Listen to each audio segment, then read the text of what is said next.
how can I stop grieving? And the thing is, darling, you can't stop grieving. When you feel the feelings, they go away much faster than when you deny them, suppress them, and pretend they're not there.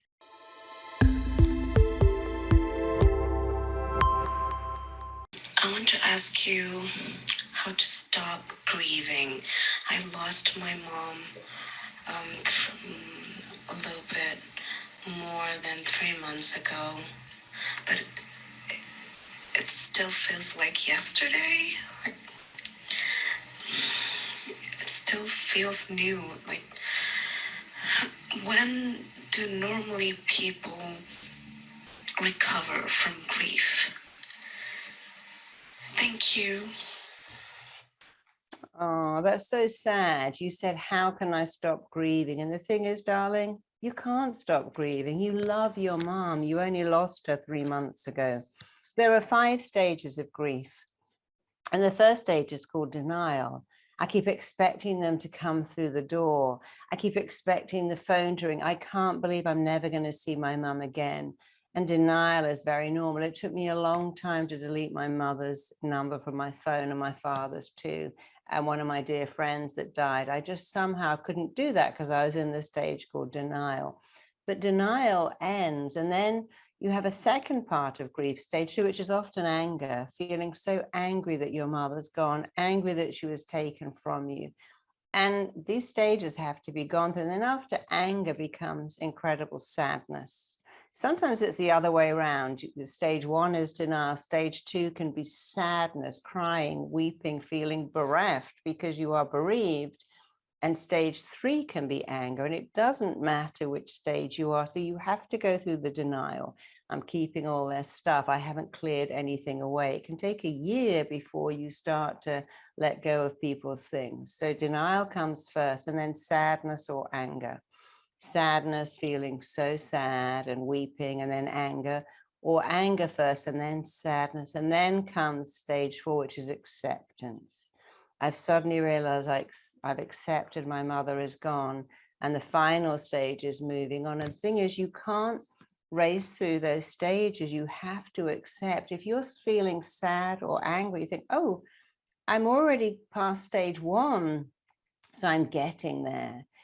And I want you to say something, which is, I miss my mom, but I don't need her. Because often we get into this, I need my mom, I need my mom, I need my mom. You're a grown-up woman. You don't need her, but you do miss her. I still miss my mom, who died in 2016. And in the beginning, I would hear all these songs that would make me think of her. And I missed her so much, but it gets better. It's not the same, because for a daughter, your mother is so important, and you can talk to her anytime you want to. And I talk to my mother all the time and look for little signs. And I had a picture in my bedroom and her initial, and I still have that. But I promise you, it does get better. Someone said to me, grief is like the waves in an ocean. They hit you and you go under, and then you come up, and then you go under again. But eventually you think, oh, I'm coming up for longer than I'm going under. So your mother loved you and you loved her. And rather than waiting for it to go away, look at the stages and go, okay, I'm still in denial, but this will pass. I'm going to go into sadness next, and that will pass. And then I'm going to feel angry, and that will pass. And then I'll be in the acceptance. Then I'll be able to move on.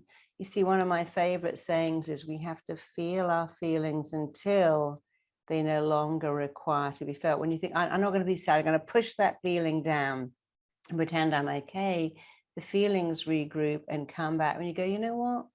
I'm mourning my mum. I miss my mum. I can cry for my mum. I can feel sad for my mum. I can feel angry that I don't have her. When you feel the feelings, they go away much faster than when you deny them, suppress them, and pretend they're not there. So you have to go through this process. I'm so sorry you lost your mum so early. There's never a good time to lose your mum, but all the love you had for each other is still in you. All the special times are still in you, and you'll always have that. And I promise you, it gets better, it gets easier, it will pass. But you can't hurry grief. If you do that song, You Can't Hurry Love, well, you actually can't hurry grief. It's a process. When you go to other communities, see people wear black and they mourn, and people come around and comfort them, and they go through a time. And the significance of event is very linked to how effectively it was mourned. You are in mourning for your mother, your beloved mother, and you can't hurry that. You can't deny it. You can't pretend it's not going on, but you can accept it, go with it, and it will make it so much easier. I wish you success and joy and love, and please let me know how you get on. I'm sending you so much love. Check out my next video here. If people actually knew this shame that I have, no one would ever love me, no one would ever accept me, no one would ever want to hang out with me, be my friend, they would outcast me. That was the internal conversation, if they knew this shame and insecurity of mine. And so I think that's why I held on to it for 25